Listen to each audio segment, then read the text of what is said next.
Ada game yang tidak membuat kita tegang, tidak membuat kita buru-buru, tapi justru membuat kita ingin tinggal lebih lama di dalamnya.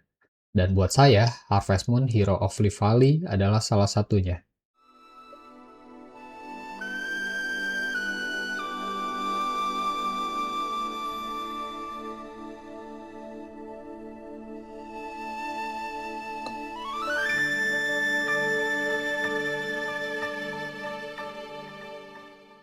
Harvest Moon mungkin bukan nama yang asing, banyak orang yang punya kenangan dengan seri ini.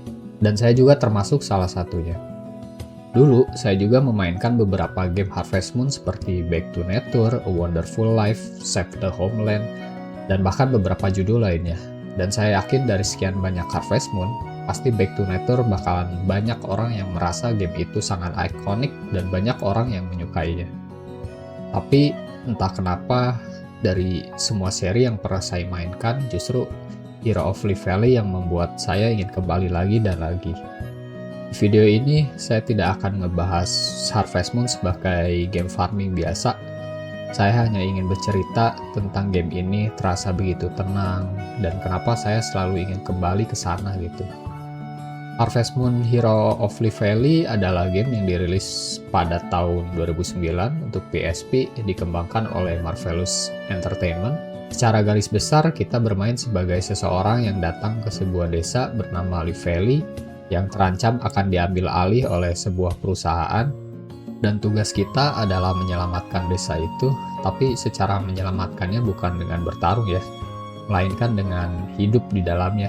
Kayak kita bertani, merawat hewan, berinteraksi dengan penduduk desa, dan membangun hubungan dengan mereka. Ada banyak hal yang bisa dilakukan, mulai dari menambang, nyari uang, sampai mendekatkan diri dengan karakter yang kita suka.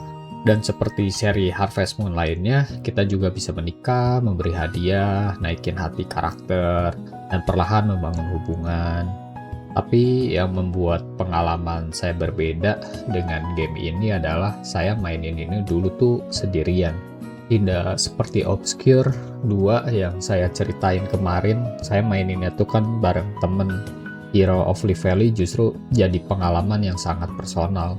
Nggak ada temen, nggak ada yang bisa diajak berbagi gitu waktu saya main waktu itu. Tapi anehnya, saya tetap betah buat mainin. Mungkin karena saat itu kan internet tuh udah gampang untuk diakses. Jadi ketika saya buntu nih nyari guide gitu dan lain sebagainya, ya udah mulai gampang gitu. Saat seperti nggak tahu harus ngelakuin apa, bagaimana cara menaikkan hati seseorang, atau item apa yang harus diberikan supaya bisa lebih cepat ngedekatin diri dengan karakter yang saya suka tuh udah jauh lebih gampang kan. Jadi karena udah ada guide juga di waktu itu. Karena kan internet udah gampang diakses lah ya pas saya mainin game ini. Jadi untuk nyari guide tuh quote and quote tuh agak mudah lah. Buat ya kalau udah kepentok banget nih pengen naikin hati seseorang, aduh pakai apa ya itemnya, yaitu cari aja di guide. Tapi setelah tahu semua itu, si karakter A, B, C udah tahu apa yang harus dikasih, ya udah jadi ingetan aja, nggak lagi apa namanya, nggak lihat guide lagi. Kayak puzzle-nya juga gitu, karena kan ada puzzle yang batu tuh di apa namanya, farming batu lah. Nah itu harus nyimpen batunya di sini, di sini, di sini, jadi sekali pukul aja gitu. Nah itu udah inget semua tuh dari guide-nya, bentukan-bentukannya gitu, bentukan si batu-batunya biar sekali pukul rata. Hal-hal kecil seperti itu justru jadi bagian dari pengalaman bermain. Saya inget gimana saya mencoba berbagai cara ngulangin hari dan perlahan memahami dunia gamenya. Dan walaupun saya mainin ini sendirian, game ini tidak pernah terasa sepi karena dunia di dalamnya terasa hidup. Penduduk desa terasa punya karakter, punya rutinitas, dan perlahan terasa familiar.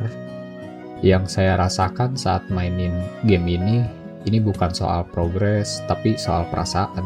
Ada rasa tenang, rasa nyaman, seperti punya tempat untuk kembali, meskipun hanya di dalam game. Dan mungkin itu juga yang membuat saya lebih melekat dengan Hero of Leaf Valley dibandingkan seri lainnya. Bukan karena game ini lebih besar atau lebih populer, tapi karena pengalaman yang saya rasakan saat memainkannya terasa jauh lebih dekat. Karena di tengah banyaknya game yang menuntut kita untuk terus bergerak, Harvest Moon justru mengajak kita untuk berhenti sejenak. Dan kadang itu yang kita butuhkan. Dan ya, saya Uzilen, dan ini adalah Monogatari Play.